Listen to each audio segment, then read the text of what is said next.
ඔයා දැනටමත් දන්නවා ඇති A level result එක රිලීස් වෙලා තියෙන්නේ කියලා.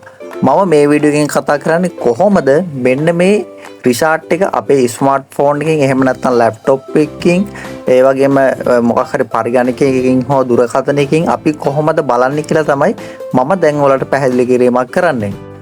ඔයා ගාව තියෙන ස්මාර්ට්ෆෝන් එකෙන් ඒ වගේම නෝමල් ෆෝන් එකෙන් අපිට රිසාර්ට් සීට් එක කියන්නේ අපේ ප්‍රතිඵල බලා ගැනීමේ හැකියාවක් තියෙනවා. මම මේකෙදී අපිට පුළුවන් අපි Google app එක ඔස්සේ හෝ එහෙම නැත්නම් Chrome browser එහෙම නැත්නම් යම්කිසි browser එකක් තියෙනවා නම් ඔයාලට අන්තර්ජාල පහසුකම් ලබා දෙන browser එකකින් අපිට පුළුවන් අධ්‍යාපන අමාත්‍යාංශයේ වෙබ්සයිට් එකට ගිහිල්ලා අපිට පුළුවන් ප්‍රතිඵල බලා ගන්න. මම මෙන්න මේ වෙබ්සයිට් එකේ රිසර්ච් කරන විදිහට මම මේ විදිහට ඔයාලට පැහැදිලි කරන්න www.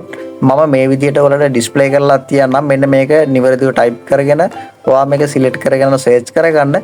ඔයා ගාව ස්මාර්ට්ෆෝන් එකක් නැත්නම් ඔයාට පුළුවන් SMS මාර්ගයෙන් ඔයාට ඔයාගේ රිසල්ට් එක එහෙම නැත්නම් ඔයාගේ ප්‍රතිඵල ලබා ගැනීමේ හැකියාවක් තියෙනවා. මම වීඩියෝ එක අවසානයේදී මේ පිළිබඳව කතා කරන්නම් කොහොමද අපි ස්මාර්ට්ෆෝන් එකක් නැති කෙනෙක්ට අපේ ප්‍රතිඵල කොහොමද ලබා ගන්න කියලා මම පැහැදිලි කිරීමක් කරන්න.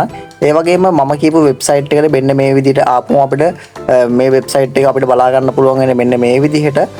අපි දැන් බලමු කොහොමද අපේ A level රිසල්ට් එක බලන්නේ කියලා. මම ඔයාලට ඊතල වලින් මේකේ කරන්න ඕන දේවල් ටික නිවැරදිව පැහැදිලි කිරීමක් කරන්නම්. selected the exam කියලා තියෙන තැන මම ඔයාලට ඊතලකින් පෙන්නනවා. මෙන්න මෙතනදී අපි ඉස්සරවම අපේ දැන් රිසල්ට් එක A level රිසල්ට් එක තමයි බලන්නේ. මෙන්න මේක ටච් කරගන්න. එතකොට අපිට මෙන්න මේ විදිහට තමයි බලා ගන්න පුළුවන් වෙන්නේ.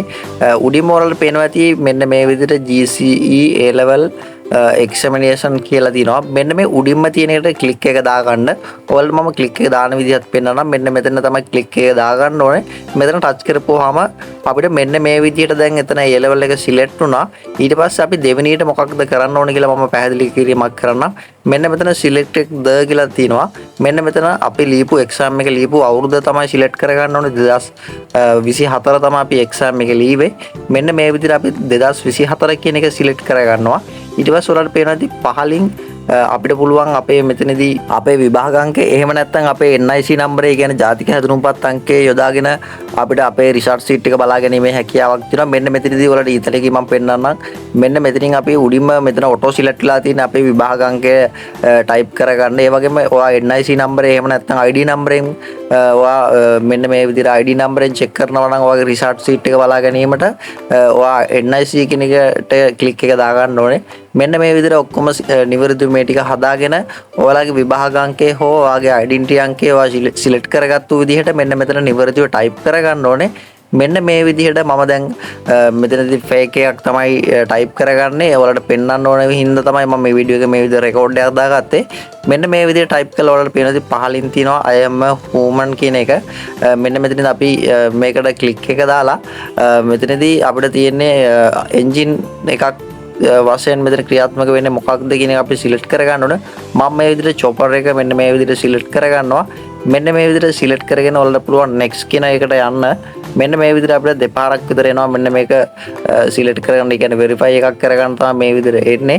අපි මේ විදිහට සිලෙක්ට් කරගත්තට පස්සේ අපේ රිසල්ට් එක නිවැරදිව අපේ account number එහෙම නැත්නම් අපේ විභාග අංකය එහෙම නැත්නම් අපේ ජාතික හැඳුනුම්පත් අංකය නිවැරදිව ලබා දුන්නා නම් ඔයාලට ඔයාලගේ රිසල්ට් එක නිවැරදිව බලා ගැනීමේ හැකියාවක් තියෙනවා. මෙන්න මෙතනදී ඔයාලට පුළුවන් submit කියන බටන් එක ටච් කරලා ඔයාගේ රිසල්ට් එක බලා ගැනීමේ හැකියාවක් තියෙනවා.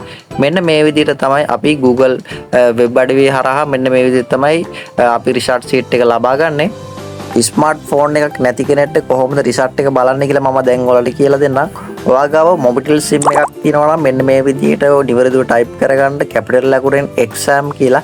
ඊට පස්සේ හිස්තනක් තියලා ඔයාලට පේනවා ඇති මෙන්න මෙතන ඔයාගේ විභාග අංකය ටයිප් කරන්න තියෙනවා. විභාග අංකය ටයිප් කරලා 88යි 84ට SMS එකක් කරන්න තමයි තියෙන්නේ මොබිටෙල් SIM වලින් තියෙන කට්ටියට. ඒ වගේම ඩයලොග් කළත් ඒ විදිහටම තමයි. ඒකේ SMS කරන්න තියෙන්නේ 77යි 77 කියන නම්බරයට. ඒ වගේම හච් නම්බර එකක් තියෙනවා නම් 88යි 88 කියන නම්බර එකට තමයි SMS එක යොමු කරන්න ඕනේ. මෙන්න මේ විදිහට SMS එකක් මාර්ගයෙන්ොත් ඔයාලට ඔයාලගේ විස්තර ලබා ගැනීමේ හැකියාවක් තියෙනවා. වගේ විභාග ලකුණු කොහොමද ඒ පිළිබඳව අපි අලුත් වීඩියෝ එකකින් හමු වෙමු. සියලු දෙනාටම ජයග්‍රාහී දවසක් වේවා.